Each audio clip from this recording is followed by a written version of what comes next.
Hello and welcome to today's lesson. This is lesson number 4, and we'll be going deeper into the concept of learning the guitar in layers built on specific chords. Last lesson I stated that melody gravitates toward chord tones. Chord tones have a strong pull on melody, and in music theory, on the subject of chord progressions, we say that as a progression moves away from the tonic or one chord, there's increased tension, something like this.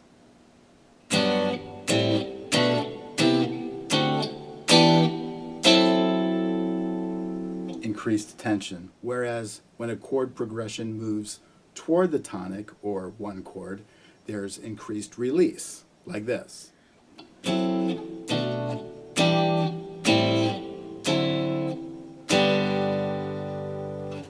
Well, the same can be said of melody, only I'd like to redefine this concept of tension and release a little to say that as melody moves away from chord tones, there's tension, whereas as melody moves to a chord tone, there's a sense of release. Something like this, just a G major arpeggio, as I move away from any of those chord tones like this, there's a pull back to resolution. Tension, release, or tension, release. Tension, release. I'll be demonstrating this concept of tension and release extensively as we go through these lessons. And of course, I'll also be demonstrating the concept of learning the guitar in layers with a single focus, building from the foundation of octave regions to chords to arpeggios to 5-note scales and more. When learning the guitar in layers, our focus will be on building layers of tones on top of roots and chord tones so that we don't have two separate worlds of chords and scales, but rather a single focus so that our melodic playing is merely an extension or different layer of our chords or harmonic playing. Okay, let's get started.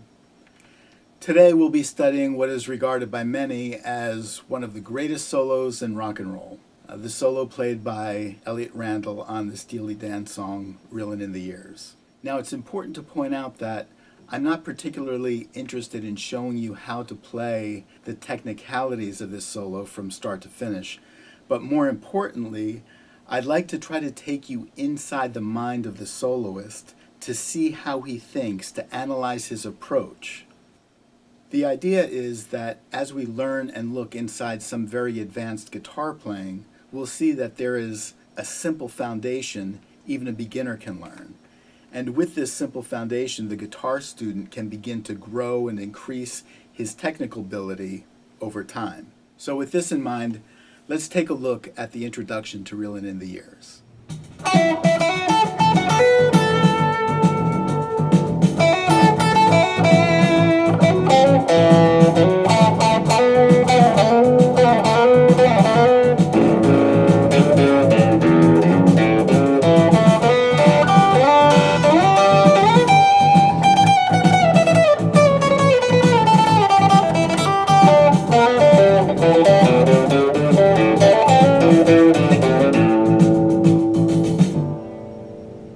Okay, so take a look at the chord chart on the screen and notice there are only 2 chords in this solo.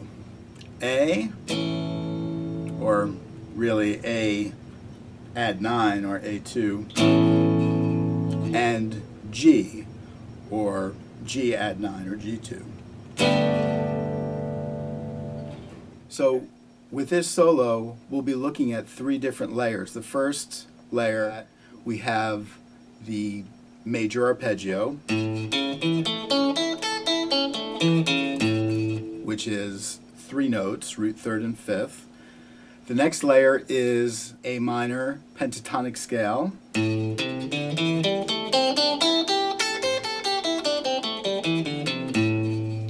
And also a major pentatonic scale.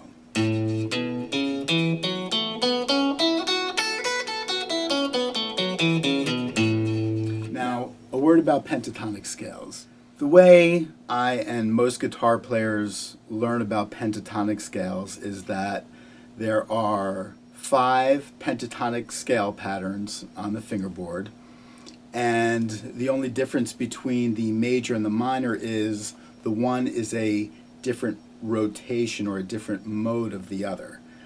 Rather than go into any detail of what that is, I don't think it's nearly as useful as what I'll be showing you, or the way I'd like you to see it, and that is in terms of their scale degree content. So the minor pentatonic scale, as I mentioned already, is root, minor third, fourth, fifth, minor seventh, that's the 5 tones, and then we're back to the root again at the octave. And major pentatonic scale is root, second, third, fifth, sixth, and again back to the root. The next layer is the Mixolydian scale, which has 7 notes, like this. The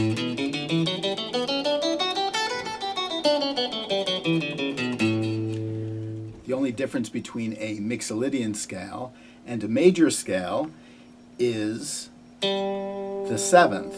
Major scale has a major 7th, a Mixolydian scale has a minor 7th. So here's a major scale.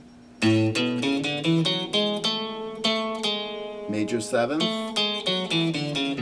Mixolydian scale has a minor 7th.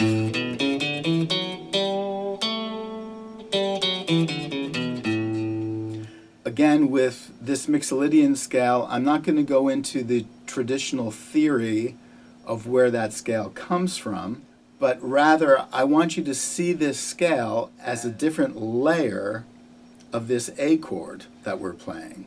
Okay, it's just adding 2 more notes to the pentatonic scale. So again, we're starting with a major arpeggio, 3 notes.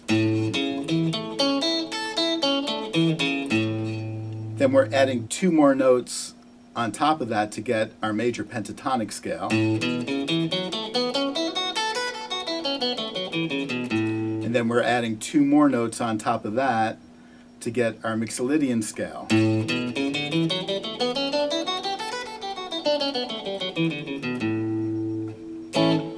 So as I mentioned in lesson 1, one of the keys to this solo is the way the soloist shifts gears between the major third